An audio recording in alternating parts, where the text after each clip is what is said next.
What is up, guys? Welcome back to the channel and welcome to a brand new POV video. Now today you join me inside the Mercedes Benz A250. I've never actually experienced this car and it has Golf GTI levels of performance, and that is why I've decided to do this POV video. Now I've previously done a review on this gen of A-Class. I'll link it down below in the description so you can watch it for the full details, practicality, exterior, specs, pricing and all that jazz. So today is all about driving. It's all about experiencing this powertrain, and yeah, we're back by my Hobberskloof Pass. Let's experience it. Ooh, big thanks to Mercedes Mercurus. This car is for sale with them. I'll put on screen right now a plaque that shows the pricing and the mileage. The car has 44,000 kilometers on the clock. It's going for about 680,000 rands. You'll just see for yourself with the screen overlay. So let's get into it.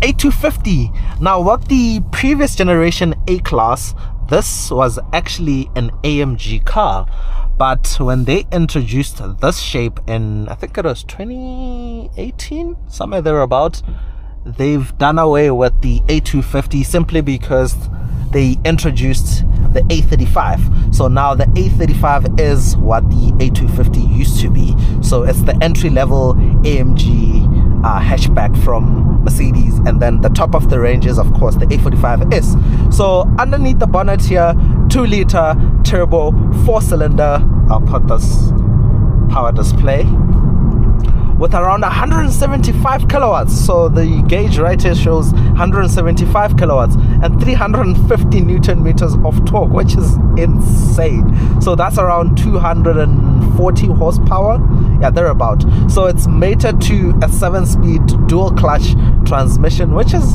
very snappy, and you'll get to experience once we get to the more twisty parts of the pass. So currently driving in its regular comfort mode. The gearbox is nice and chilled. Sound insulation is quite good. It's quite a nice car. It's a lovely place to be, and this interior till this day is unmatched. And to think they introduced this car when 5-6 years ago, so this interior is like 6 years old, and it's insane. It's still class leading. I don't think in this segment there's anything that comes close to the level of wow that you get from this interior. And it's crazy how even the quality in here is so good. It's even better than on the C-Class, for example, which is the bigger brother of this car, and it's in a higher up segment. I know that sounds insane, but for me personally, I mean, it is. The materials you interact with, the dashboard here, there's nothing that really squeaks.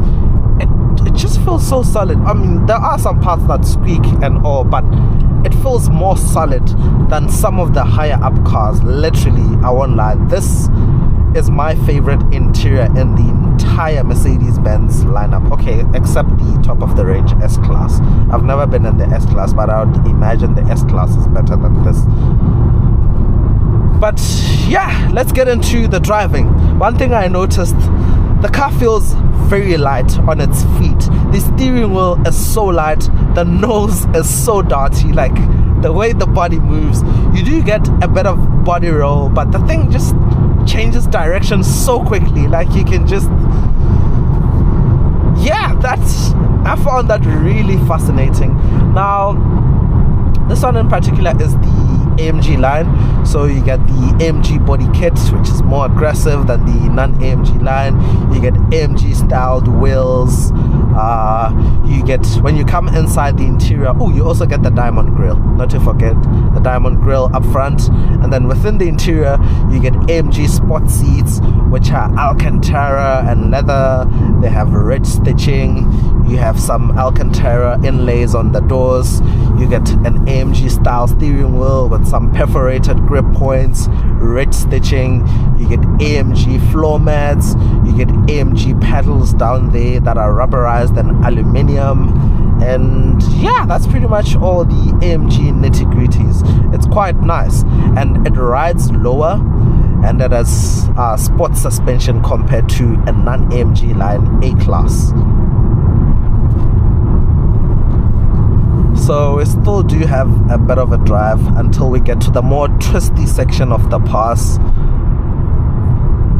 And yeah, let's keep it chilled. So now I'm gonna go on to the dynamic select. We'll engage sport. I'll put AC off for maximum power and we'll bend. Let's go.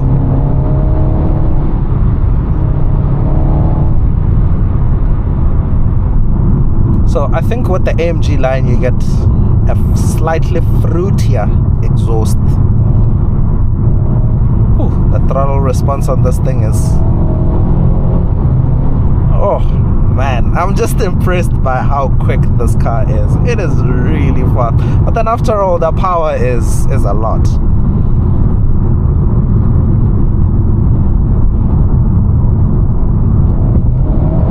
Let's put an overtake. Oh, it's so much faster than this car ahead. I had to brake a bit. But luckily the road is about to be a 2-lane, so... ooh, that Audi's flying, my goodness. Let's hit the pass now.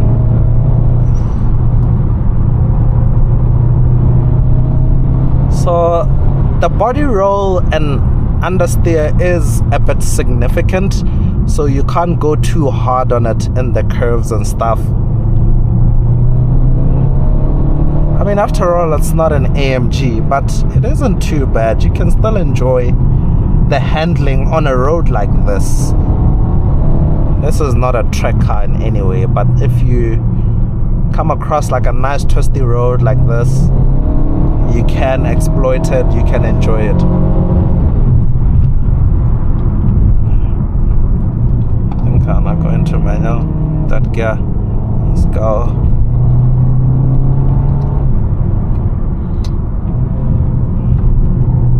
Oh man, this road is so fun, yo. This thing is fast.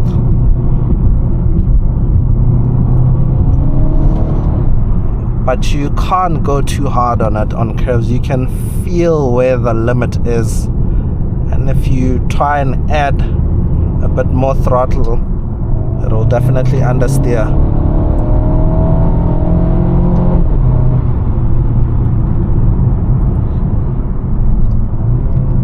Third gear.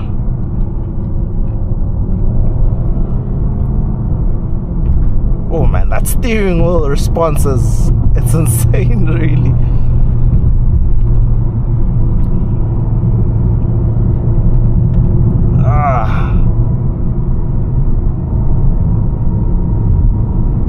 Oh, this Polo.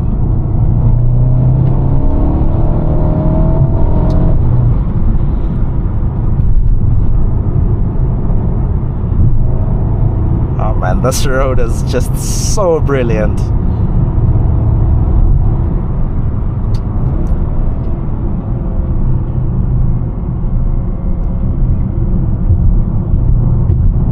And I love how you can see the power gauges, how much power and torque you're using right there. Foot flat.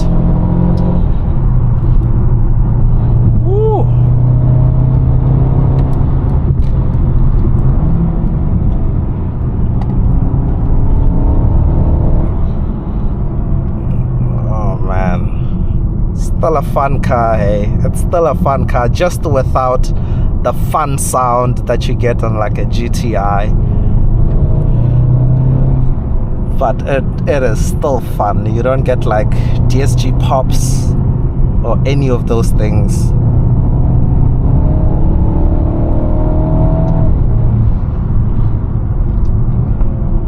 And I think this car is actually discontinued. Well, the engine, the A250,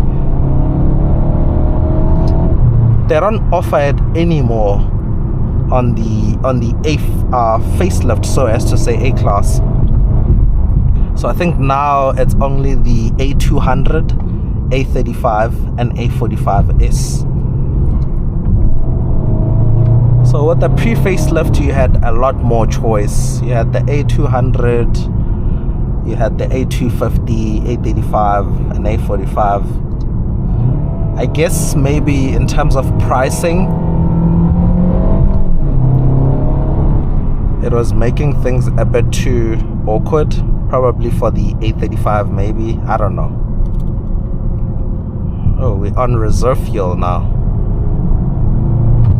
but let's keep going.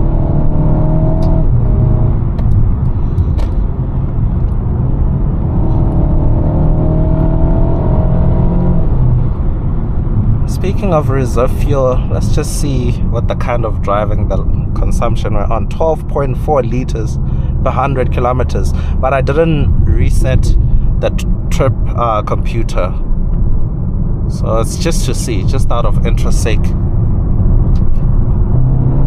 Let's go foot flat.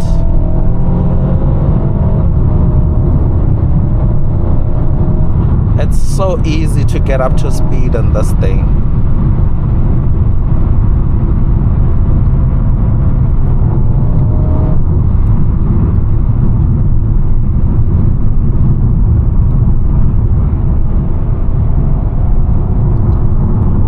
So I'm gonna make a U-turn just ahead, and we'll pretty much conclude the video right there. Oh man, this back here is, let's slow down a bit, do a couple of downshifts. Let's do an acceleration in second gear.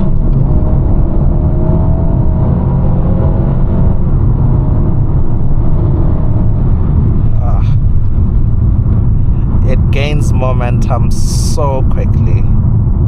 Oh man, that fuel range is just dropping so fast. Wow.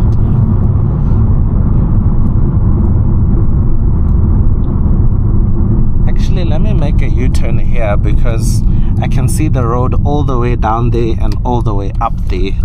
So I can see either side. So I want to do a pull away from standstill, but as you can see, it's a bit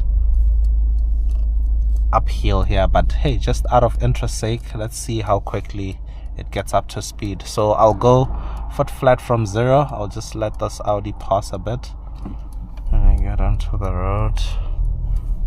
So I'm gonna be normal D and not manual. Let's go. Traction.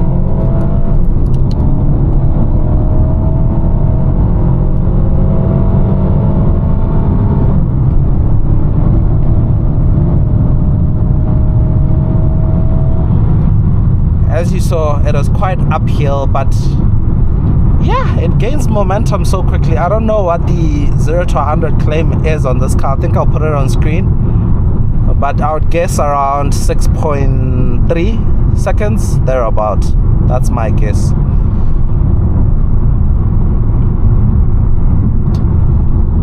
Back to manual. Yeah, I think we should experience the car going downhill actually. Let me not conclude just now. Let's go downhill. But oh man, there's a car in front of me.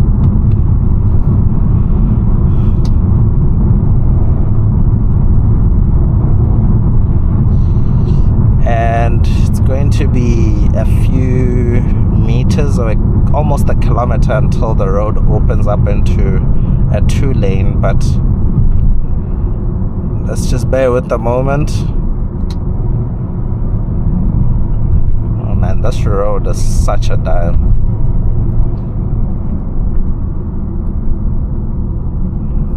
I have my window down a bit to cool down the camera. I know the wind noise is intrusive. Ooh, you can hear the turbo spool when the window is down. Jeez, and it's so loud. Yo, yo, yo, yo, yo.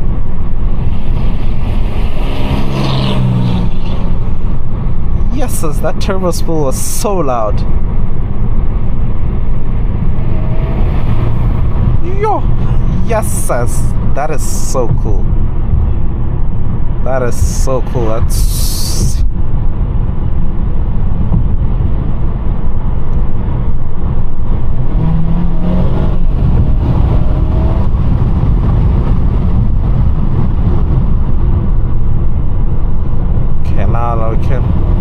listen to that turbo.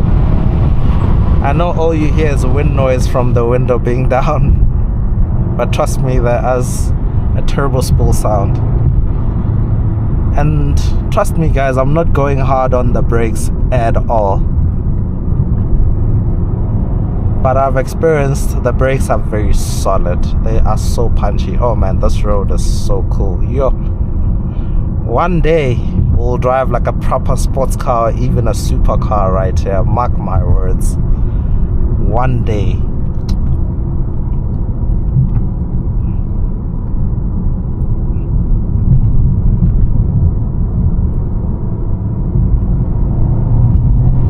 Oh man.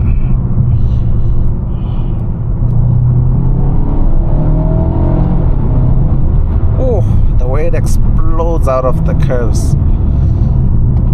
Downshifts to do a bit of engine braking.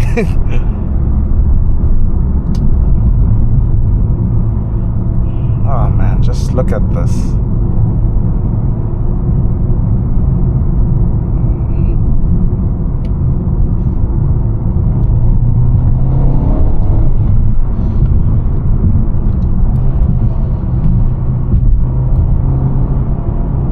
You can feel the whole body move around. It darts about, so it is quite fun. It is quite fun. You can absolutely enjoy this car. You can dice some Polo GTIs, Golf GTIs, and you'll give them a run for their money, hey?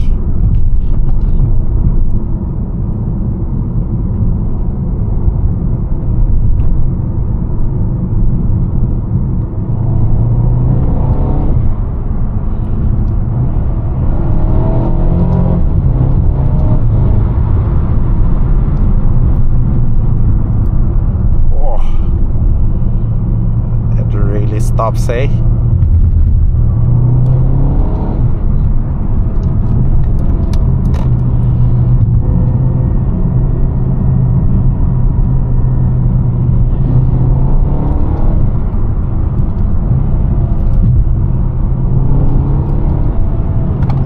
Oh, now we're really moving, hey?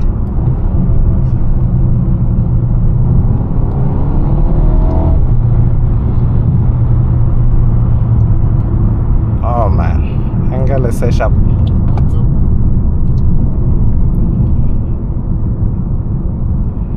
Woo, man. So this is quite a cool car. As a daily, this is perfect. Nice interior, it rides so comfortably, and you have explosive amounts of performance. It's low key. It's hardly noticeable. It just looks like a stylish hatchback. So it's perfect for that. If you want something that's different, that's still premium, that's not as out there as like a GTI, since those are very popular in the hot hatch scene, this is the car for you. And also the Mercedes Benz experience in here is still up there. I mean, this interior, like I said, beautiful. All the different ambient lighting colors.